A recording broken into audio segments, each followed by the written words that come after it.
الرحمن الرحیم وبہ نستعین وصلی اللہ علی نبینا محمد وعلی آلہ وصحبہ اجمعین ومن تبعہم بإحسان الی یوم الدین وبعد۔ قال اللہ تبارک وتعالی وقال ربکم ادعونی استجب لکم ان الذین یستکبرون عن عبادتی سیدخلون جہنم داخرین۔ تمام قسموں کی تعریفات اللہ رب العالمین وحدہ لا شریک کے لیے لائق و زیبا ہیں، جو ساری کائنات کا تنہا خالق و مالک ہے، اور بے شمار درود و سلام ہوں اللہ کے آخری نبی جناب کریم محمد رسول اللہ صلی اللہ علیہ وسلم کی ذات مقدسہ پر۔ محترم سامعین، اس سے قبل کے درس میں جو ذیلی عنوان صاحب کتاب شیخ عبدالرزاق بن عبد المحسن البدر حفظ اللہ نے قائم کیا تھا، وہ یہ تھا کہ اللہ دعا قبول کرتا ہے۔ اب یہاں انہوں نے جو باب قائم کیا ہے کہ دعا کا قبول ہونا کچھ شرطوں کے پائے جانے اور کسی قسم کی رکاوٹ نہ ہونے پر موقوف ہے۔ ہر دعا اللہ قبول کرے لازم نہیں۔ اگر کوئی دعا قبول نہیں ہو رہی ہے کسی وجہ سے، تو لازم ہے کہ اس میں کہیں کوئی خرابی رہی ہوگی، کہیں کسی قسم کی غلطی یا گناہ کا معاملہ ہے جس کی وجہ سے اللہ اس دعا کو قبول نہیں کرتا۔ اس سے قبل بھی صاحب کتاب نے ایک بہت پیاری مثال بھی دی تھی کہ جس طرح نماز کی ادائیگی کے لیے وضو شرط ہے، اگر کوئی شخص بلا وضو نماز ادا کرے تو اس کی نماز نہیں ہوگی، ایک کیا زندگی بھر کی نماز ادا نہیں ہوگی۔ ایسے ہی دعا کے قبول ہونے میں کچھ شرائط ہیں، اگر ان شرائط کا پاس و لحاظ نہیں کیا گیا تو اس کا مطلب یہ ہے کہ وہ دعا رد ہو جائے گی، وہ قبول نہیں ہوگی۔ جب نماز بغیر شرط کے قبول نہیں ہو سکتی ہے تو دعا کہاں سے قبول ہوگی؟ تو یہاں انہوں نے وہی کہا کہ دعا کا قبول ہونا کچھ شرطوں کے پائے جانے اور کسی قسم کی رکاوٹ نہ ہونے پر موقوف ہے۔ اب دیکھیے یہاں یہ بیان کر رہے ہیں کہ ایک بندہ اللہ سے دعا کرتا ہے، دعا کرنے کے بعد اسے لگتا ہے کہ میری دعا قبول نہیں ہوئی، کسی بھی شکل میں ظاہر نہیں ہوئی، حالانکہ اگر دعا تمام تر اعتبار سے بہتر ہے، اس میں کسی قسم کی خامی نہیں یا کوئی ایسی چیز نہیں پائی جا رہی ہے جو دعا کی قبولیت کو رد کر سکے، تو پیچھے بھی بیان کیا گیا ہو سکتا ہے کہ اللہ تعالیٰ جو مانگا گیا ہو وہ بندے کے حق میں بہتر نہ ہو، اللہ اس سے بہتر دے۔ یہ بھی ہو سکتا ہے بندہ اپنی ذات کے پر، اپنی زندگی، اپنے معاملات پر غور کرے تو اسے پتہ لگے گا کہ اللہ کی کن کن نعمتوں میں میں پل رہا ہوں۔ تو ہو سکتا ہے کہ اللہ نے کوئی بڑی نعمت عطا کر دی ہو، ممکن ہے کہ اللہ نے زندگی کے اندر جو پریشانیاں وہی بہتر جانتا ہے، جو آنے والی پریشانیاں تکالیف تھیں اللہ نے ان پریشانیوں کو دعا کی برکت سے دور کر دیا ہو، ہمیں نہیں پتہ، ہو سکتا ہے کہ وہ آنے والی تھی یا آخرت کا ذخیرہ بنا دیا گیا۔ اب یہاں جو چیزیں بیان کر رہے ہیں کہ دعا اگر قبول نہیں ہوئی یعنی ڈائریکٹ اس کو رد کر دیا گیا، کسی بھی شکل میں اس کا ظہور نہیں ہوگا، تو اس کے بارے میں یہاں بیان کر رہے ہیں۔ علامہ ابن قیم رحمۃ اللہ علیہ کا بہت پیارا قول ہے، یہ فرماتے ہیں کہ بے شک دعا ناپسندیدہ چیزوں کو دور کرنے اور پسندیدہ چیزوں کو حاصل کرنے کے لیے سب سے مضبوط اسباب میں سے ایک ہے۔ اس سے پہلے بھی دعا کے بارے میں علامہ ابن تیمیہ رحمۃ اللہ علیہ کا جو قول بیان کیا گیا دعا کی تعریف میں، کہ دعا کا مطلب یہ ہے کہ جو چیز ہمیں پسند ہو اس کو حاصل کیا جائے، جو ناپسند ہو جیسا کہ مشکلات ہے، پریشانیاں ہیں، بیماریاں ہیں، نقصان ہے، ان ساری چیزوں کو دور کیا جائے۔ اب یہاں وہی بیان کر رہے ہیں کہ دعا ناپسندیدہ چیزوں کو دور کرنے اور پسندیدہ چیزوں کو حاصل کرنے کا سب سے مضبوط ذریعہ ہے،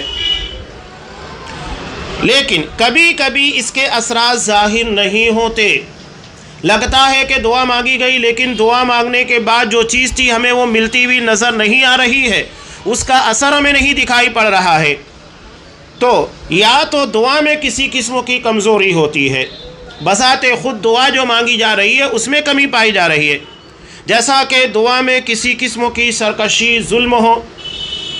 عام طور سے جیسا کہ میں نے بیان کیا یہ منع بھی ہے، ماں باپ اپنے بچوں کی شرارت کی وجہ سے اور اور ان لوگوں کی نافرمانی کی وجہ سے بد دعا کرتے ہیں، بد دعا نہیں کرنا چاہیے بلکہ ان کے حق میں دعا کرنا چاہیے۔ ایک واقعہ جو بیان کیا جاتا ہے صحیح ہے یا غلط، یہ چیز سوشل میڈیا کے ذریعے آ بھی چکی ہے شیخ عبد الرحمن السدیس حفظہ اللہ کا، کہ ان کی ماں نے بہت شرارت کرنے کی وجہ سے ایک مرتبہ انہیں بد دعا نہیں دی تھی بلکہ کیا کہا تھا، دعا دی تھی کہ جا اللہ تجھے حرم کا امام بنا دے، اور ہوا بھی وہی کہ آج اللہ نے انہیں حرم کا امام نہیں، امامت کے علاوہ وہاں کی ذمہ داریاں بھی ان کے ہاتھوں میں دے دی ہے۔ تو بد دعا نہیں کرنا چاہیے۔ تو ہو سکتا ہے کہ کسی قسم کی شرکسی ظلم ہو جس کو اللہ ناپسند کرتا ہو، یا دعا کرتے وقت دل کمزور ہو۔ دل کمزور ہونے کا مطلب کیا؟ مکمل طور سے دعا دل لگا کر نہیں مانگی جا رہی ہے، جیسا کہ عام طور سے ہم دیکھتے ہیں لوگ فرض نماز کے بعد خاص طور سے، ایک تو وہ اجتماعی دعا ثابت ہی نہیں، بدعت ہے، اور دوسری بات یہ ہے کہ وہ ایک رسم کے طور پر ادا کی جاتی ہے، لوگ کہیں بھی توجہ دے رہے ہیں، کہیں ادھر گھوم کر دیکھ رہے ہیں، کہیں ادھر گھوم کر دیکھ رہے ہیں، اور دعا مانگنے والے کو تو خیر عموماً یہ ہوتا ہے کہ وہ عالم ہوتا ہے، اسے پتہ ہے، لیکن وہ بھی جس روانی کے ساتھ دعا مانگتا ہے اس سے لگتا ہے کہ وہ ایک رسم ادا کر رہا ہے، وہ کوئی دعا نہیں ہے جو دل لگا کر اس کے معنی اور مفاہیم کے ساتھ اپنی حاجت اور اپنی ضرورت کے تحت مانگی جا رہی ہے۔ اور جو لوگ اس کے تابع ہوتے ہیں وہ لوگ بھی وہی کرتے ہیں، ایک رسم ہے، جیسی ادا ہوتی ہے فوراً بھاگنے لگتے ہیں۔ تو یہاں علامہ ابن قیم رحمۃ اللہ علیہ وہی بیان کر رہے ہیں کہ دعا کرتے وقت دل کمزور ہو اور مکمل طور پر اللہ کی طرف توجہ نہ ہو، یا پھر کچھ رکاوٹیں ہوتی ہیں جو دعا کو قبول ہونے سے روک دیتی ہیں، جیسے حرام کھانا، حرام خوری، ظلم و زیادتی کرنا، کسی کے پر آپ ظلم کر رہے ہیں، زیادتیاں کر رہے ہیں، تو اس کی بنیاد کے پر دعا رد ہو جاتی ہے۔ دلوں کا گناہوں کی وجہ سے زنگ آلود ہو جانا، اس لیے کہ ترمذی کی روایت میں ہے نبی کریم صلی اللہ علیہ وسلم نے ارشاد فرمایا کہ بندہ جب گناہ کے پر گناہ کرتا جاتا ہے اور توبہ استغفار نہیں کرتا تو نتیجہ کیا ہوتا ہے؟ وَإِنْ عَادَ زِيدَ فِيهَا حَتَّى تَعْلُوَ قَلْبَ، بار بار گناہ کرنے، توبہ نہ کرنے، استغفار نہ کرنے کے نتیجے میں پورا دل گناہ کے سیاہ دھبوں کی وجہ سے زنگ آلود ہو جاتا ہے، اس کے پورے دل کے پر وہ سیاہ دھبے چھا جاتے ہیں، حتی تعلو قلبہ، پورے دل کے پر چھا جاتے ہیں۔ اسی کو آپ صلی اللہ علیہ وسلم نے استدلالا بیان کیا کہ یہی رعن یعنی زنگ ہے، یعنی دل کے پر زنگ لگ گیا ہے۔ آپ دیکھیے کہ اگر تالے کے اندر زنگ لگ جاتا ہے تو اس میں اسی چابی کو استعمال کرے جس سے وہ کھلتا ہے، نہیں کھلے گا۔ کیوں نہیں کھلتا ہے؟ اس لیے کہ وہ زنگ آلود ہو چکا ہے۔ یہی معاملہ دل کا ہے کہ اگر یہ گناہوں کی وجہ سے زنگ آلود ہو گیا ہے تو پھر یہ دعاؤں کے راستے میں رکاوٹ بن جاتا ہے، اسے قبول نہیں ہونے دیتا۔ اور اس کے بعد دعا میں غفلت و سستی، جیسے دل لگا کر دعا مانگنا چاہیے وہ نہیں۔ غفلت اور سستی کا مطلب یہ کہ دعا جتنا دل لگا کر جب مانگنی چاہیے نہیں مانگی جا رہی ہے۔ جب آپ گھر کے باہر نکلیں آپ کو دعا مانگنا ہے، جب گھر میں داخل ہو دعا کرنا ہے، قضاء حاجت کے لیے جب جائیں آپ کو دعا کرنا ہے۔ مسجد کا ہر جگہ کا معاملہ یہی ہے، یہ نہیں کہ آپ گھر میں ایک مرتبہ داخل ہو کر دعا پڑھ لیے، اس کے بعد پورے دن میں آ رہے ہیں جا رہے ہیں، دعا کا اہتمام نہیں ہے، یہ غفلت اور سستی ہے۔ اور یہی معاملہ لیٹرین وغیرہ قضاء حاجت کا بھی ہے، جب آپ جائیں، جب مسجد میں جائیں آپ کو دعا کرنا ہوگا۔ خواہشات اور کھیل کود کا غالب ہونا، یہ بھی دعا کی قبولیت میں ایک بڑی رکاوٹ ہے کہ خواہشات اور کھیل کود یہ انسان کو غافل کرتا ہے اور دل جس طرح اللہ کی طرف متوجہ ہونا چاہیے ویسے نہیں ہو پاتا۔ اب یہاں انہوں نے بطور استدلال کے حدیث کو بھی پیش کیا۔ حضرت ابو ہریرہ رضی اللہ تعالیٰ عنہ سے مروی ہے، رسول اللہ صلی اللہ علیہ وسلم نے فرمایا کہ تم اللہ سے دعا مانگو اور اس یقین کے ساتھ مانگو کہ تمہاری دعا ضرور قبول ہوگی۔ یقین کا مطلب کیا ہے؟ دل لگا کر، انسان جب دل لگا کر مانگتا ہے اس کو یقین ہے کہ میری دعا قبول ہوگی۔ اگر آپ کسی شخص کے پاس جائیں کسی بھی حاجت کے لیے، کام کے لیے، آپ کو یقین ہو کہ یہ کام میرا کر دے گا، تو آپ کیا کرتے ہیں؟ وہاں پر انتہائی فورسوں کے ساتھ اور یقین اعتماد کے ساتھ اپنی بات کو رکھتے ہیں. معلوم ہے کہ یہیں سے میرا مسئلہ حل ہوگا، یہی معاملہ بلکہ اس سے کہیں زیادہ اہم اللہ کی بارگاہ کا ہے. ہمارے تمام تر معاملات، تمام تر مسائل صرف اللہ کی بارگاہ میں حل ہوں گے. اگر آپ تاجر ہیں، آپ کی تجارت میں نقصان ہو رہا ہے تو آپ اللہ سے دعا کیجئے، اللہ آپ کے لیے بہتر نظم کرے گا، آپ کی طرف لوگوں کے دل پھیرے گا، کسٹمر گراہک آپ تک پہنچائے گا. اور اگر اس کے برخلاف ہو، وہی سارا کرتا ہے. یہاں تک کہ نبی کریم صلی اللہ علیہ وسلم کے پاس ایک مرتبہ صحابہ آئے اور انہوں نے کہا کہ اللہ کے رسول، قیمتیں بہت زیادہ، مہنگائی بہت زیادہ ہو رہی ہے. تو آپ صلی اللہ علیہ وسلم نے کیا کہا؟ جب صحابہ نے مطالبہ کیا کہ آپ قیمتوں کو طے کر دیجئے، تو اللہ کے رسول صلی اللہ علیہ وسلم نے کہا ان اللہ ہوا مسعر، اللہ ہی قیمتوں کو گھٹاتا بڑھاتا طے کرتا وہی ہے. اگر اللہ بہتر موسم بنا دے، بارش اچھی ہو، زمین کے اندر سادابی اچھی ہو، فصل اچھی پیدا ہوگی، تو نتیجہ کیا نکلتا ہے؟ وہی چیز جو کہ پہلے 100 روپے میں ملا کرتی ہے وہ 60 روپے 70 روپے کے آس پاس ملنا شروع ہو جاتی ہے. ماحول بن جاتے. آپ نے لاک ڈاؤن کے اندر دیکھا کہ پھل کتنے سستے تھے. ماحول اللہ بناتا ہے.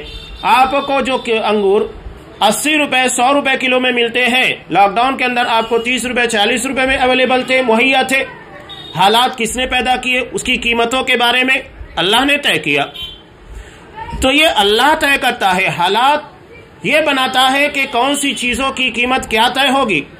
اور اگر وہ بارش کم کر دے یا کسی چیز کی پیداوار کم کر دے تو نتیجہ کیا ہوتا ہے؟ نتیجہ یہ ہوتا ہے کہ اس کی قیمتیں بڑھ جاتی ہے. ابھی آپ دیکھیے کہ جنگ کے خدشات منڈلا رہے ہیں روس اور یوکرین کے درمیان. نتیجہ کیا ہے؟ یہ حالات جیسے ہی بننا شروع ہوئے، پیٹرول ڈیزل ان ساری چیزوں کی قیمتیں عالمی لیول کے پر بڑھنا شروع ہو گئی. یہ حالات اللہ بناتا ہے کسی چیز کی قیمت کے گھٹانے یا بڑھانے کا. تو یہاں اللہ کے رسول صلی اللہ علیہ وسلم نے کہا تم اللہ سے دعا مانگو اور اس یقین کے ساتھ مانگو کہ تمہاری دعا ضرور قبول ہوگی، وہی قبول ہوگی، اس کے علاوہ کہیں نہیں ہوگی.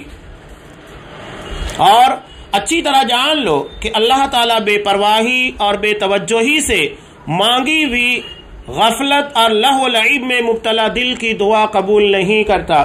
تو دعا کو بطور رسم کے، بطور عادت کے نہیں مانگنا ہے، بلکہ حاجت کے، ضرورت کے مانگنا ہے کہ اللہ مجھے اس چیز کی ضرورت ہے، مجھے چاہیے.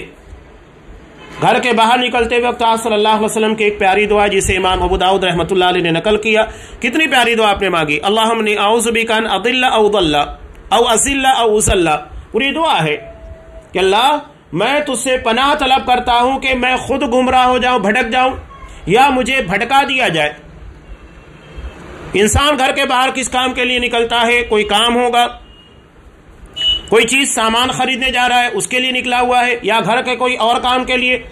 تو ہو سکتا ہے کہ خود اس کا دماغ کام نہ کرے اور وہ دھوکہ کھا جائے، یا تو اس کے ساتھ دھوکہ ہو جائے. یہ بھی ہوتا ہے تجارت میں، معیشت میں. اور آج تو دھوکے کا دور ہے.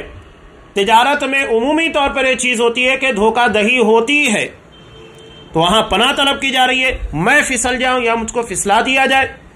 بہت پیاری چیز جو انسان کو گھر سے نکلتے وقت تو مطلوب ہے، وہ چیز وہاں پر مانگی جا رہی ہے. آگے صاحب کتاب کہہ رہے ہیں کہ یہ بیماری کو زائل کرنے کے لیے نفع بخش دوا ہے. بیماری یعنی ہمارے روح، ہمارے جسم یا معاملات جو چیز کی بھی ہو، لیکن دعا کرتے وقت دلوں کا اللہ سے غافل ہونا دعا کو کمزور اور اس کی قوت کو ختم کر دیتا ہے. یہ اہم بات ہے. اسی طرح حرام کا کھانا بھی دعا کو قبول ہونے سے کمزور کر دیتا ہے. اب یہاں پر وہ مشہور روایت بیان کیے جو کہ مسلم کی ہے. نبی کریم صلی اللہ علیہ وسلم نے ارشاد فرمایا ایھا الناس ان اللہ طیب لا يقبل الا طیبا. لوگو، اللہ پاکیزہ ہے اور وہ صرف پاکیزہ چیزوں کو ہی قبول کرتا ہے. اللہ طیب ہے، پاکیزہ ہے، پاک و صاف ہے، تو صرف پاک و صاف چیزوں کو ہی قبول کرتا ہے. وَإِنَّ اللَّهَ أَمَرَ الْمُؤْمِنِينَ بِمَا أَمَرَ بِهِ الْمُرْسَلِينَ. اللہ نے مومنوں کو اسی بات کا حکم دیا جس بات کا حکم اس نے رسولوں کو دیا ہے. اب دو آیتیں آپ صلی اللہ علیہ وسلم نے یہاں پر پیش کی. پہلے سورہ مومنون کی، جس میں اللہ نے تمام رسولوں کو حکم دیا یا ایھا الرسل کلوا من الطیبات واعملوا صالحا انی بما تعملون علیم، کہ اے میرے رسولو پاکیزہ حلال چیزوں کو کھاؤ اور عمل صالح کرو. اللہ نے پہلے کیا کہا کہ حلال چیزیں کھاؤ، اس کے بعد عمل صالح، یعنی عمل صالح کی قبولیت کی بنیاد عقل حلال کے پر رکھی گئی ہے، پاکیزہ چیزوں کے استعمال کرنے پر. طیب میں دونوں چیزیں ہیں. پاکیزگی میں یعنی ہماری کمائی حلال ہو، اس میں کہیں کسی قسم کی حرام چیزوں کو شامل نہ کیا گیا ہو، کسی طریقے سے ہماری کمائی حرام کے دائرے میں نہ آتی ہو، یہ بھی ضروری ہے. کہیں سود بیاج، دھوکہ دہی یا کوئی اور ناجائز طریقہ جس کو شریعت اسلامیہ نے منع کیا، اس طریقے سے کمائی نہ کی گئی ہو. اور دوسری بات یہ ہے کہ اس حلال کمائی کے ذریعے حلال چیزوں کو ہی استعمال کیا جائے. ایسا نہیں ہے کہ آپ نے بڑی محنت کے ساتھ خون پسینہ بہا کر پیسے کمائے ہیں اور اس سے آپ جا کر شراب خرید لیں، آپ اس سے پوڑی خرید لیں، نشہ آور چیزوں کو استعمال کریں، بیڑی ہے، سگریٹ ہے یا دیگر حرام چیزیں یا صحت کو نقصان دینے والی، یہ بھی غلط ہے. اب یہاں ایک اور مسئلہ آتا ہے. طیب کے دائرے میں حلال چیزوں کا صحت کے لیے نفع بخش ہونا بھی ضروری ہے. کھانا آپ نے بالکل حلال خریدا ہے، کمائی حلال کی ہے، اور اس کے بعد آپ نے جس چیز کو خریدا ہے، گوشت ہے، سبزیاں ہیں، پھل ہے، وہ بھی حلال ہے. لیکن یہ ہوتا ہے کہ ایک دن، 2 دن یا کچھ مدت کے گزرنے کے بعد وہ صحت کے لیے مضر ہو جاتا ہے، نقصان دہ ہوتا ہے. اب اگر آپ نے اس کو استعمال کیا تو صحت کو نقصان ہوگا، تو اب وہ چیز آپ کے لیے طیب نہیں ہے، وہ پاکیزہ نہیں ہے، صحت کو نقصان پہنچائے گی. پتہ ہے کہ یہ چیز نقصان دہ ہے، اس کے بعد بھی آپ استعمال کریں اور آپ بیمار پڑ جائیں تو یہ بیوقوفی ہے. قرآن نے طیب لفظ استعمال کر کے ساری چیزوں کو پاک و صاف قرار دیا. میں ایک حکایت اکثر نقل کرتا ہوں. فارسی کی کتاب حکایت لطیف میں ایک شخص حکیم کے پاس گیا. وہاں جانے کے بعد اس نے اپنے پیٹ کے درد کی شکایت کی. حکیم صاحب نے پوچھا کہ تم نے کھانا کیا کھایا ہے؟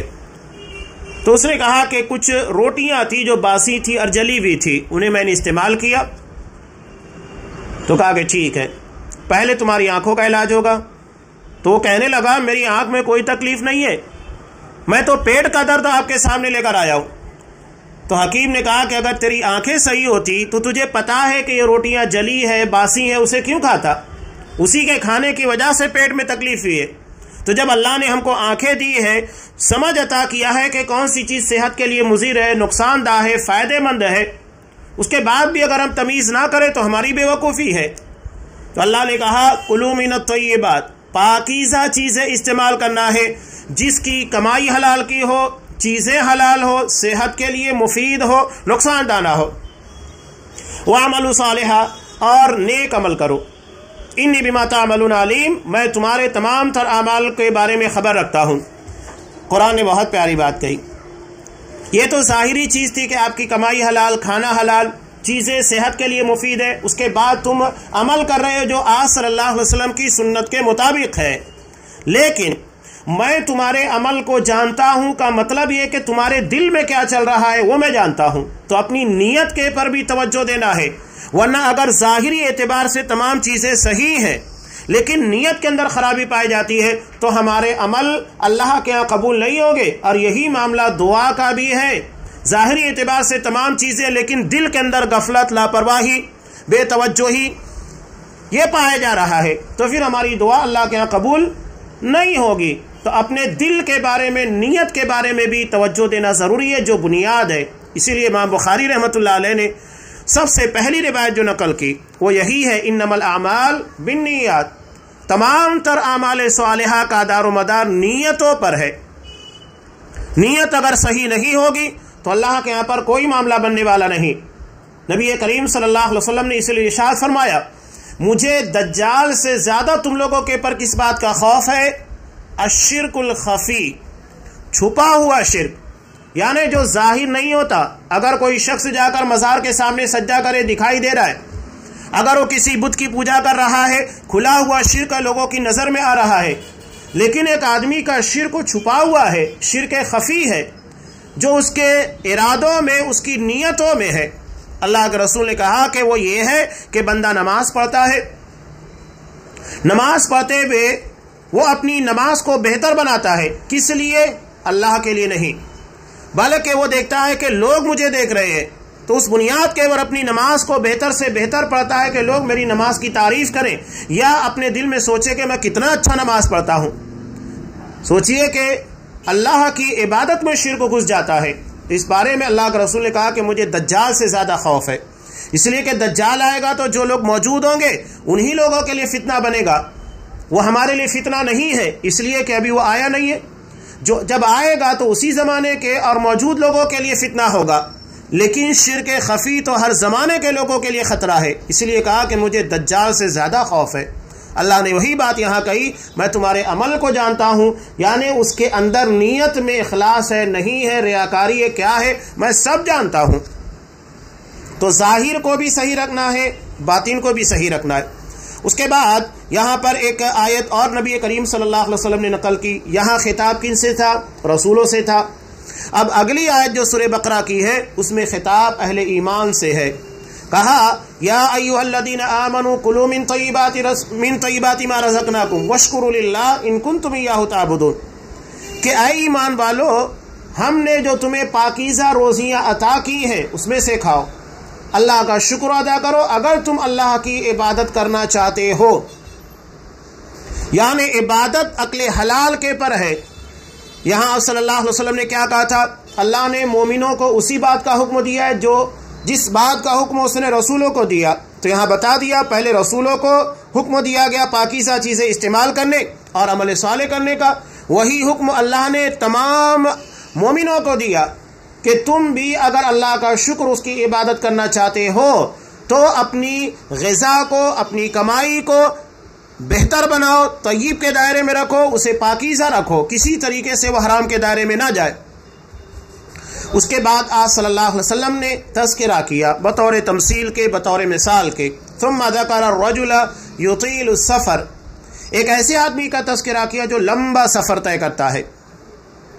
اب یہ مثال ہمارے لیے بھی ہے، اور خاص طور سے جب یہ آپ بیان کر رہے تھے اس وقت یہ زیادہ اہمیت رکھ رہی تھی مثال، اس لیے کہ اس وقت تو لوگ اونٹ کے پر سواری کیا کرتے تھے، گھوڑوں پر سواری کیا کرتے تھے، صحرا تھا، سفر کرتے وقت تو اونٹ کے ہچکولے لینے کی وجہ سے جسم تھکا ہوا ہوتا تھا، اور باہر صحرا کی جو گرمی ہے، دھول ہے، وہ انہیں ظاہری طور سے پریشان کرتی تھی، دونوں اعتبار سے تھکتے تھے۔ اس کے بعد اللہ کے رسول نے خود کہا اشعث اکبر، وہ پراگندہ حال ہے، دھول میں اٹا ہوا ہے، اس کی حالت بالکل گری ہوئی ہے۔ ایسی حالت میں یمد یدیہ الی السماء، وہ اپنے ہاتھوں کو اللہ کی طرف، آسمان کی طرف پھیلاتا ہے اور کہتا ہے یا ربی یا ربی، اے میرے پروردگار، اے میرے پروردگار۔ آپ نے کہا ومطعمہ حرام ومشربہ حرام وملبسہ حرام وغذی بالحرام، اس کا کھانا، اس کا پینا، اس کا لباس اور جسم میں دوڑنے والا خون جو غذا ہے سب حرام کی ہے۔ فأنى يستجاب لذلك، تو اس کی دعا کیوں قبول ہوگی؟ آپ غور کیجئے کہ اگر کوئی ایسا بندہ آپ کے سامنے آئے جو کہ سفر کر کے آیا ہوا ہو، اجنبی ہو، اور اس کی حالت پراگندہ ہو، تھکا ہوا ہو، ایسے حالت میں اگر وہ آپ کو کہے کہ میں مسافر ہوں، میرے پاس کچھ نہیں ہے، آپ مجھے کھانا کھلا دیجئے، پانی پلا دیجئے، تو بندہ کیا کرے گا؟ فوری طور پر رحم کھا کر اس کے مطالبات کو پورا کرے گا۔ اللہ کے رسول نے یہاں بیان کیا کہ اس کی حالت ایسی ہے، اس پر رحم کیا جائے، وہ جو مانگ رہا ہے اس کی مراد پوری کی جائے، لیکن اس کی مراد پوری نہیں ہوگی، اس کی دعا رد نہیں ہوگی۔ کیوں؟ اس لیے کہ اس کا کھانا، اس کا پینا، اس کا لباس، جسم میں دوڑنے والا خون سب حرام کا، اللہ اس کی دعا قبول نہیں کرے گا۔ تو سوچئے کہ بندہ رحم کھا جائے اور ارحم الراحمین اس کے پر رحم نہ کھائے، تو اس کا مطلب یہ ہے کہ اس نے کچھ ایسا کیا ہے کہ وہ رحم کے قابل ہی نہیں رہا، اس کی دعا ہی قبول نہیں ہوگی۔ تو یہ حرام چیزیں، کھانا پینا، لباس استعمال کرنا، اور اس کے بعد وہی چیز ہماری غذا کے اندر ہو، ہمارے خون میں شامل ہو، یہ ہماری دعا کی قبولیت میں بہت بڑی رکاوٹ ہے جو اس حدیث کے اندر بیان کی گئی۔ ایسی قابل رحم حالت میں بھی اللہ دعا قبول نہیں کرتا، حالانکہ وہ ارحم الراحمین ہے، سب سے زیادہ رحم کرنے والا، اور وہ خود کہتا ہے کہ مجھ سے دعا مانگو میں تمہاری دعا قبول کروں گا، اس کے بعد وہ دعا نہیں قبول کر رہا ہے۔ تو اس کا مطلب یہ ہے کہ بندہ جس حرام چیز کو استعمال کیا ہے وہ اللہ کے یہاں پر انتہائی ناپسندیدہ اور سخت منع ہے۔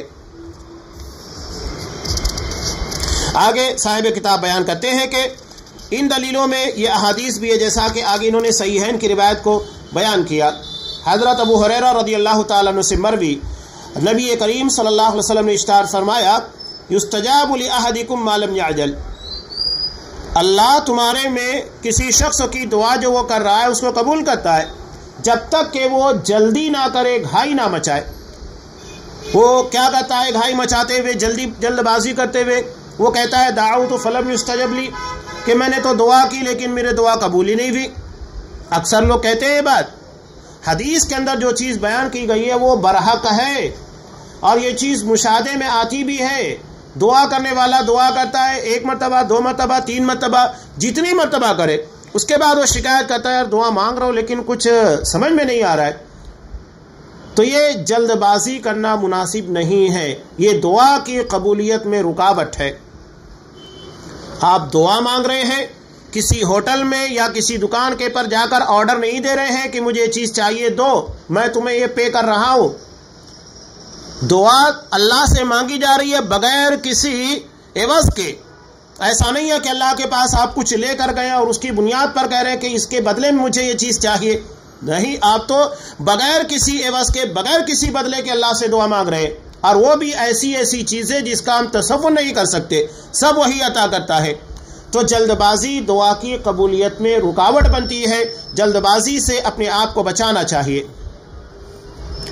آگے ایک اور روایت کی ہے جو دعا کی قبولیت میں رکاوٹ کا سبب بنتی ہے۔ نبی کریم صلی اللہ علیہ وسلم نے ارشاد فرمایا کہ لا یزال یستجاب للعبد ما لم یدع باسم، کہ ہمیشہ بندے کی دعا قبول ہوتی ہے جب تک کہ وہ گناہ یا رشتہ توڑنے کی دعا نہ کرے اور جلدی نہ کرے۔ دو چیزیں آپ صلی اللہ علیہ وسلم نے بیان کی، اس سے پہلے بھی یہ چیزیں گزر چکی ہیں کہ اگر وہ کسی گناہ کے بارے میں اللہ سے دعا مانگ رہا ہے، کوئی بھی گناہ ہو، چاہے وہ تجارتی معاملات ہو یا عام معاملات زندگی کا، اگر رشتہ داروں کے درمیان اختلاف ہو گیا ہے، وہ ایک دوسرے کے لیے بد دعا کر رہے ہیں، ہلاکت کی، تباہی کی، بربادی کی، تو اللہ دعا نہیں کا جلد قبول کرتا ہے، بلکہ اگر دعا کے اندر یہ عنصر شامل ہے کہ جب تک وہ گناہ یا رشتہ توڑنے کی بات نہ کرے تو اللہ قبول کرتا ہے، لیکن اگر وہ گناہ کے بارے میں، رشتے کو توڑنے کے بارے میں دعا کرتا ہے اور جلد بازی کرتا ہے تو یہ چیز جلد اللہ کے یہاں پر قبول نہیں ہوتی۔ اللہ کے رسول نے کہا، لوگوں نے کہا یا رسول اللہ جلدی کا کیا معنی ہے؟ تو آپ نے فرمایا یوں کہے کہ میں نے دعا کی، میں سمجھتا ہوں کہ وہ قبول ہو، پھر نا امید ہو جائے اور دعا چھوڑ دیں۔ دعا مانگتے رہنا چاہیے، چھوڑنا نہیں چاہیے۔ ہمیں لگتا ہے بظاہر کہ ہاں ہماری دعا قبول نہیں ہو رہی ہے، جس چیز کا مطالبہ اللہ سے کر رہے ہیں ہم نے 1 نہیں 100 مرتبہ بلکہ اس سے کہیں زیادہ کیا، اس کے بعد بھی ہمارے مطالبات کو پورا ہوتا نظر نہیں آ رہا ہے، تب بھی دعا چھوڑنا نہیں ہے، مانگتے رہنا ہے، اس لیے کہ کوئی نہ کوئی فائدہ وہ لے کر آئے گی۔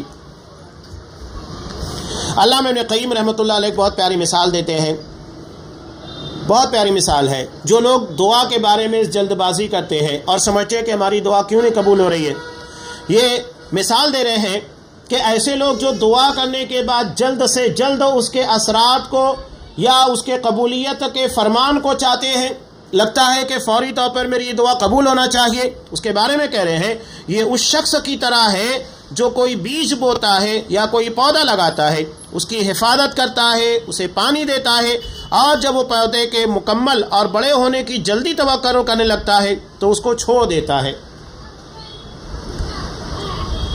آپ نے اگر گیہوں لگایا، چاول لگائی یا کسی پھل کا درخت لگایا تو ایسا نہیں ہے کہ آپ نے لگایا 1 مہینے 2 مہینے کے اندر وہ درخت تیار ہو جائے، فصل تیار ہو جائے اور فوری طور پر وہ چیز مل جائے۔ گیہوں کے لیے، چاول کے لیے 3 مہینہ 4 مہینہ اپنی ایک مدت ہے، جب وہ مدت پوری ہوگی آپ کو یقیناً وہ چیز ملے گی، محنت کرنے کے بعد ضائع نہیں ہوگی۔ اگر کوئی شخص گیہوں لگانے کے بعد سوچے کہ 1 مہینے میں اس کی فصل تیار ہو گئی ہے تو گیہوں بھی مجھے ابھی ملنا چاہیے، نہیں ملے تو چھوڑ دے، تو نتیجہ کیا ہوگا؟ جتنا بڑا پودا بنا ہوا ہے وہ بھی سوکھ جائے گا، ختم ہو جائے گا، اس لیے کہ اب اس کو نہ پانی دیا جا رہا ہے اور نہ اس کا خیال رکھا جا رہا ہے۔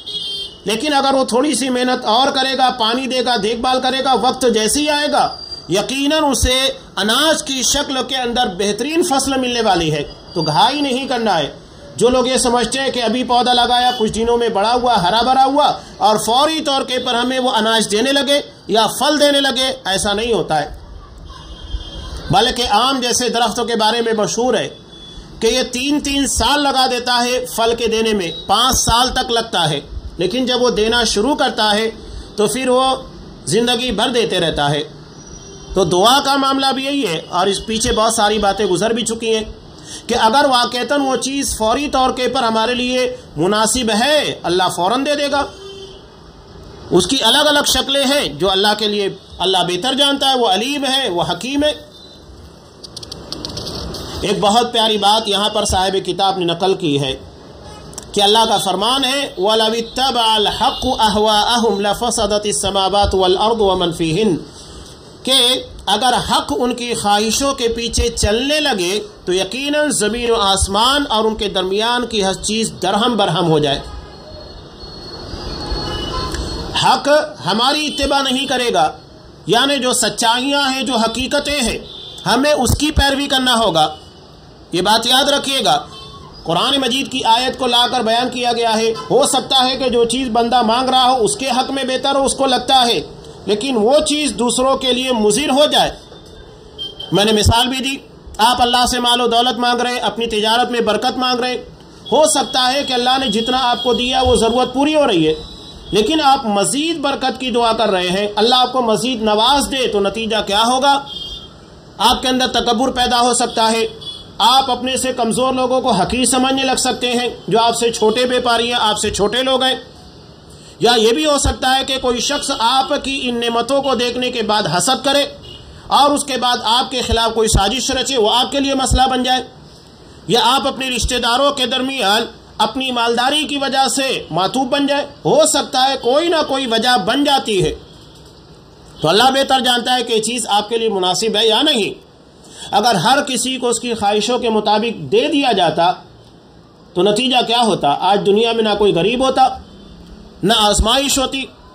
ہر کوئی تو اللہ سے مانگتا ہے کہ اللہ مجھے دنیا نواز دے، مال و دولت کی دعا مانگتا ہے، اولاد کی دعا مانگتا ہے، ہر چیز کی مانگتا ہے، لیکن اللہ نے بطور امتحان کے اتنا ہی دیا ہے جتنا کہ ہماری ضرورت اور دنیاوی زندگی کی کامرانی کے لیے کافی تھا۔ تو دعا مانگنا اس کا مطلب یہ نہیں کہ ہم کو لگ رہا ہے کہ جو مانگ رہے وہ نہیں مل رہا ہے تو چھوڑنا ہے، منع ہے، مانگتے رہنا چاہیے۔ اللہ یقیناً اس سے بہتر دے گا یا اتنی پریشانیاں دور کرے گا، ورنہ آخرت میں تو یہ چیزیں ہمارے لیے ذخیرہ آخرت بنے گی انشاءاللہ۔ یہاں ایک اور آیت انہوں نے پیش کی ہے، بہت پیاری چیز، انسانی حقیقت کو بیان کرتی ہے۔ اللہ فرماتا ہے وَيَدْعُ الْإِنسَانُ بِالشَّرِّ دُعَاءُ بِالْخَيْرِ وَكَانَ الْإِنسَانُ عَجُولًا، کہ انسان برائی کی دعا کرتا ہے اپنے بھلائی کی دعا کرنے کی طرح، کسی کو ہلاک کرنے، برباد کرنے، تباہ کرنے، اس طرح کی دعائیں، اور انسان ہمیشہ سے بہت جلد باز رہا ہے، جلد بازی کرتا ہے کہ میں نے جو مانگا وہ مل جانا چاہیے، اور پیچھے چیزیں گزری بھی ہیں۔ اب یہاں صاحب کتاب نے جو ذیلی عنوان قائم کیا ہے کہ دعا کی قبولیت کے 4 اسباب ہیں۔ اگر یہ 4 سبب پائے جا رہے ہیں تو اس کا مطلب یہ ہے کہ اللہ کے یہاں پر ہماری دعا قبول ہوگی۔ اور یہاں پر انہوں نے اسی روایت کو بیان کیا جو پیچھے گزر چکی ہے کہ اللہ پاک ہے، پاکیزہ ہے، پاکیزہ چیزوں کو قبول کرتا ہے، اور آج صلی اللہ علیہ وسلم نے ایک شخص کی مثال بیان کی، اسی کے ضمن میں یہاں پر یہ باتیں بیان کر رہے ہیں۔ سب سے پہلے اس حدیث کے ضمن میں یہ حضرت وہب بن منبہ رحم اللہ کا فرمان نقل کرتے ہیں۔ ان کا قول ہے کہ وہ کہتے ہیں کہ جس کو اس بات کی خوشی ہو کہ اس کی دعا قبول ہو تو اسے پاکیزہ اور حلال غذا کھانا چاہیے۔ یہ دعا کی قبولیت کے لیے ضروری ہے۔ اگر ہماری غذا حلال ہے، کمائی حلال ہے، تو یقیناً ہماری دعا قبول ہوگی انشاءاللہ۔ اور جب حضرت سعد بن ابی وقاص رضی اللہ تعالیٰ عنہ سے سوال کیا گیا کہ اللہ کے رسول کے صحابہ میں سے آپ کی دعا قبول ہوتی تھی، آپ کی دعا قبول ہوتی ہے، تو انہوں نے جواب دیا، دیکھیے بہت پیارا جواب ہے جو یہاں پر حضرت وہب بن منبہ رحم اللہ نقل کر رہے ہیں۔ وہ کہتے ہیں کہ میں نے اپنے منہ میں کوئی نوالا نہیں ڈالا مگر میں یہ جانتا ہوں کہ میں نے اسے کہاں سے کمایا ہے اور وہ میرے پاس کہاں سے آیا ہے۔ ایک یہ ہوتا ہے کہ آپ نے کمایا، آپ کو پتا ہے کہ آپ کی کمائی حلال ہے یا حرام ہے، اور دوسرا یہ ہوتا ہے کہ ہو سکتا ہے کہ کوئی دوسرا شخص آپ کو کچھ ہدیہ دے دے، دعوت دے دے، وہ بھی ضروری ہے۔ تو دونوں چیزیں ضروری ہے، آپ اپنی کمائی کو حلال بنائیے اور جو شخص آپ کو کھلائے بطور گفٹ کے، ہدیے کے، دعوت کے، جس کے یہاں پر آپ دعوت کے لیے جا رہے ہیں، وہ بھی ضروری ہے جاننا کہ اس کی کمائی حلال کی ہے کہ نہیں ہے۔ یہ بہت اہم چیز ہے۔ لیکن یہاں ضمناً میں ایک بات کو بیان کروں، مثال کے طور پہ ہمارے پڑوس میں ایک شخص رہتا ہے، ہمیں پتا ہے کہ وہ شراب کا کام کر رہا ہے، سودی کاروبار ہے، جو بھی ہے جو حرام چیزوں میں بالکل واضح ہے۔ اب اس نے ہمیں دعوت دی، چاہے اس کے یہاں شادی ہو یا اس نے کسی اور مناسبت سے ہم کو دعوت دی ہو۔ اب وہاں پر ہم بہادری دکھائیں، نہیں ہم تمہارے دعوت کے لیے نہیں آئیں گے، بائیکاٹ کر دیا جائے، ہو سکتا ہے کہ وہ چڑ کر اپنے اس حرام عمل کو نہ ترک کرے۔ یہاں ظاہری طور پر لگتا ہے کہ ہمیں اس طرح مخالفت کرنا ہے، جیسا کہ حدیث کے اندر بیان کیا جا رہا ہے۔ حضرت سعد بن ابی وقاص رضی اللہ تعالیٰ عنہ کہہ رہے ہیں کہ اگر کوئی میرے پاس کچھ لاتا بھی ہے تو مجھ کو پتا ہے کہ وہ کہاں سے آیا۔ یہاں ضمناً ایک حکمت کے تقاضے کو جاننا ضروری ہے، حجت کا پورا کرنا بھی ضروری ہوتا ہے کہ آپ اپنے پڑوسی کے سامنے حجت کو پورا کریں، اس کی اصلاح کی کوشش کریں۔ آپ نے کبھی اس کو سمجھایا نہیں، اس کو بولا ہی نہیں، اسے منع ہی نہیں کیا، بس یہاں پر بہادری دکھانے آ گئے، نہیں مجھے حرام نہیں چلتا ہے۔ صحیح ہے، حرام کسی کو نہیں چلتا ہے، ایسا نہیں ہے کسی شخص کو نہیں چلتا ہے، کسی کو حرام نہیں چلتا، لیکن وہاں بہادری دکھانا مقصود کہ میں بہت پارسا ہوں، بلکہ وہاں اصلاح ضروری ہے۔ آپ اس کی اصلاح کیجئے کہ شریعت کے دائرے میں چیز نہیں آتی، اس کو کہیے کہ نہیں مجھے تمہاری دعوت کھانا ہے لیکن آپ وہ کھلاؤ جو شرعی اعتبار سے میرے لیے بہتر ہو۔ انکار نہیں، مجھے کھانا ہے لیکن وہ چیز کھلاؤ جو میرے لیے بہتر ہو۔ میں تمہاری دعوت سے انکار نہیں کرتا، تمہاری حرام کمائی یہ میرے لیے مسئلہ ہے، مسئلے کو بیان کرنا ہے، اس کی بے عزتی کرنا، اسے ذلیل کرنا شریعت اس بات کی اجازت نہیں دیتی ہے۔ اور اگر آپ یہ نہیں کر سکتے تو کوئی بھی خوبصورت بہانے کے ذریعے آپ وہاں سے ہٹ جائیں تاکہ اس کی بے عزتی اور ذلت نہ ہو، اور کوئی موقع کی تلاش میں رہ کر آپ اسے بہتر طریقے سے سمجھائیں، یہ ضروری ہے۔ آگے یہ بیان کرتے ہیں، اب یہاں 4 اسباب ہیں جو کسی بھی دعا کی قبولیت کے بنیادی سببوں میں سے ہیں۔ پہلا سبب یہ ہے لمبا سفر۔ ایسے تو صرف سفر کرنا دعا کے قبول ہونے کو واجب کرتا ہے، اس لیے کہ حدیث کے اندر بیان کیا گیا، جیسا کہ انہوں نے حدیث بھی یہاں پر نقل کی ہے، حضرت ابو ہریرہ رضی اللہ تعالیٰ عنہ سے مروی ہے، رسول اللہ صلی اللہ علیہ وسلم نے ارشاد فرمایا، 3 دعوات مستجابات، 3 لوگوں کی دعائیں اللہ کے یہاں پر قبول ہوتی ہیں، لا شک فیہن، ان کی دعا میں کوئی شک نہیں، یقیناً ان کی دعا قبول ہوتی ہے۔ پہلی ہے دعوت الوالد، والد کی دعا کس کے لیے؟ اپنے بچوں کے لیے، بیوی کے لیے، اپنے گھر والوں کے لیے۔ نمبر 2 دعوت المسافر، جو مسافر شخص ہے حالت سفر میں ہے وہ دعا کرے۔ اور تیسری ہے دعوت المظلوم، جس کے پر ظلم کیا جائے اللہ اس کی دعا کو قبول کرتا ہے۔ اور آپ صلی اللہ علیہ وسلم نے دوسری جگہ ارشاد فرمایا، واتقی دعوت المظلوم، مظلوم کی بد دعا سے بچو، فإنہ لیس بینہ وبین اللہ حجاب، اس لیے کہ اللہ اور اس کے درمیان، اس کی دعا کے درمیان کوئی رکاوٹ نہیں ہوتی ہے، وہ فوراً اللہ کے یہاں پر قبول ہوتی ہے مظلوم کے بارے میں، اس لیے کہ اللہ کو یہ چیز قطعاً پسند نہیں ہے کسی کے پر ظلم کیا جائے، زیادتی کی جائے۔ تو یہ پہلا سبب ہے سفر، لمبا سفر کرنے کی وجہ سے دعا کے قبولیت کے آثار بڑھ جاتے ہیں۔ اور دوسرا ہے تواضع، خاکساری اختیار کرنا، دعا کے اندر تواضع ہونا چاہیے، نرمی ہونا چاہیے، مانگنے کا انداز۔ آپ کے سامنے بھی کچھ لوگ جو بھیکاری ہوتے ہیں، جسے ہم فقیر کہتے ہیں، آ کر مانگتے ہیں، آپ نے دیکھا ہوگا، اگر واقعتاً ضرورت مند ہے، پیشہ ور نہیں، اگر واقعتاً ضرورت مند ہے تو اس کے مانگنے میں جھجک بھی ہوتی ہے، مانگتے وقت آواز پست ہوتی ہے، لہجہ بھی انتہائی نرم ہوتا ہے۔ وہی چیز ہے یہاں تو انسان انسانوں سے مانگتا ہے، ہم اللہ کے سامنے مانگ رہے ہیں، تو تواضع اور خاکساری کا ہونا ضروری ہے۔ جھک جانا، فقر و محتاجی کا اظہار کرنا، یہ دعا کی قبولیت کے اسباب میں سے ایک بڑا سبب ہے۔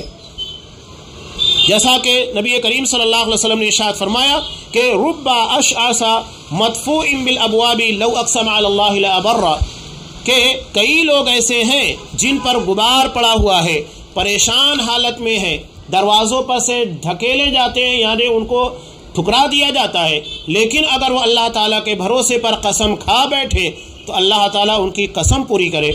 بہت مشہور روایت ہے۔ یعنی انسان کبھی یہ ہوتا ہے کہ کسی مانگنے والے کو جو حقیقت میں تواضع و خاکساری کے ساتھ کسی کے گھر پر جا کر مانگتا ہے، انسان اسے ٹھکرا دے گا، لیکن اگر وہ اللہ کے نام پر قسم کھا بیٹھے تو اللہ کے یہاں پر وہ اتنا قابل رحم ہے، اللہ اس کی قسم پوری کرے گا، جو بھی وہ کہے گا وہ چیز پوری ہو کر رہے گی۔ تو تواضع، خاکساری دعا کی قبولیت کے آثار میں سے ایک اہم سبب ہے۔ یہاں پر ایک اور روایت کو انہوں نے نقل کیا، حضرت عبداللہ ابن عباس رضی اللہ تعالیٰ عنہما سے نبی کریم صلی اللہ علیہ وسلم کی نماز استسقاء، پانی کے لیے جب قحط سالی پڑ جائے، بارش نہ ہو، اس کے لیے جو دعا کی جاتی ہے، نماز پڑھی جاتی ہے، اس کے بارے میں سوال تھا۔ تو انہوں نے کہا خرج رسول اللہ صلی اللہ علیہ وسلم متبذلا متواضعا متضرعا، کہ اللہ کے رسول صلی اللہ علیہ وسلم پرانے لباس میں، متبذلا لباس جو کہ پرانا ہو، اسے پہن کر، متواضعا عاجزی کے ساتھ، متضرعا گریہ وزاری کرتے ہوئے، روتے ہوئے اللہ کے سامنے گڑگڑاتے ہوئے نکلے۔ اس حالت میں اللہ سے پانی کے لیے دعا مانگی، دعائے استسقاء کی۔ یعنی ظاہری حالت بھی آپ صلی اللہ علیہ وسلم کی عاجزی والی تھی، لباس پرانا تھا۔ کوئی پرانا لباس استعمال کرنے کے بعد لوگوں کے سامنے شوبازی بھی نہیں کرتا ہے۔ لباس اگر بہتر ہو، اچھا ہو، نیا ہو تو انسان اسے پہن کر لوگوں کے درمیان کچھ اچھا محسوس کرتا ہے، جبکہ پرانے لباس میں وہ فیلنگ نہیں آتی ہے، وہ احساس نہیں ہوتا۔ اور اس کے بعد عاجزی بھی تھی، دل کے اندر بھی عاجزی تھی، اور اس کے بعد آپ صلی اللہ علیہ وسلم آنکھوں میں آنسو بھی لائے ہوئے تھے۔ یہ تمام کیفیتیں دعا کے قبولیت کے اسباب میں سے ہے۔ یہاں تیسرا سبب ہے دعا کی قبولیت کے آثار میں سے کہ دونوں ہاتھوں کو آسمان کی طرف اٹھانا۔ انسان کو جب کوئی اہم ضرورت پیش آ جائے تو وہاں پر وہ اپنے ہاتھوں کو اللہ کے سامنے اٹھاتا ہے، ہر دعا میں نہیں۔ ایسا نہیں ہے کہ آپ قضاء حاجت کے لیے جا رہے ہیں تو وہاں پر دعا کرتے وقت ہاتھ اٹھائیں، یا مسجد میں داخل ہو وہاں پر دعا ہے تو وہاں پر، کھانا کھاتے وقت تو دعا ہے تو وہاں پر آپ ہاتھ اٹھائیں۔ یہ عام روٹین کی جو دعائیں ہیں انہیں بغیر ہاتھ اٹھائے مانگا جاتا ہے۔ اذان کے بعد کی بھی جو دعا ہے وہ اسی طرح ہے، ایسے بہت سارے مواقع کی دعا ہے۔ لیکن انسان کو جب کوئی اہم مسئلہ درپیش ہوتا ہے، وہ خصوصی دعا کا اہتمام کرتا ہے، قبلہ رو ہوتا ہے، اللہ کی حمد و ثنا بیان کرتا ہے، درود شریف پڑھتا ہے، ساری چیزیں، اس کے بعد اپنے مسئلے کو رکھتا ہے، تو وہاں اسے اپنے ہاتھوں کو اٹھانا چاہیے، اور یہ اللہ کو بہت پسند ہے۔ کیوں؟ اس لیے کہ یہاں پر یہ حدیث پیچھے بھی گزری، صاحب کتاب نے اس روایت کو دوبارہ بیان کیا کہ نبی کریم صلی اللہ علیہ وسلم نے ارشاد فرمایا ان اللہ حی کریم، اللہ بہت شرمیلا، بہت ہی قابل تکریم ہے، بہت عزت کرتا ہے۔ یستحی اذا رفع الرجل الیہ یدیہ ان یردہما صفرا خائبتین، اللہ کو شرم آتی ہے کہ جب کوئی بندہ اس کے سامنے اپنے دونوں ہاتھوں کو پھیلاتا ہے تو اسے خالی اور بے مراد لوٹا دے۔ اللہ کو یہ چیز پسند نہیں ہے، یعنی ہاتھوں کو اٹھانا یہ اللہ کے یہاں پر دعا کے قبول ہونے کے اسباب میں سے ایک بڑا سبب ہے۔ اور یہاں چوتھا سبب ہے اللہ سے بار بار اصرار کرنا۔ ایسا نہیں کہ آپ نے ایک مرتبہ، دو مرتبہ، تین مرتبہ دعا مانگی چھوڑ دیا، جیسا کہ پیچھے بیان کیا گیا کہ بندہ دعا مانگتے رہتا ہے، اس کو لگتا نہیں ہے کہ میری دعا قبول ہو رہی ہے تو چھوڑ دیتا ہے۔ اللہ کے رسول نے کہا کہ نہیں، بلکہ اصرار ہونا چاہیے، مانگنا چاہیے، بار بار دعائیں مانگنا چاہیے، اللہ یقیناً اس دعا کو قبول کرتا ہے۔ تو یہ چار اہم بنیادی اسباب تھے دعا کی قبولیت میں سے۔ پہلا یہ تھا کہ انسان کی ظاہری سفر کی حالت میں ہو، سفر میں دعا قبول ہوتی ہے۔ دوسری بات یہ ہے کہ اس کی حالت تواضع اور خاکساری والی ہو، جیسا کہ آپ صلی اللہ علیہ وسلم استسقاء کے لیے نکلتے وقت اختیار کیا۔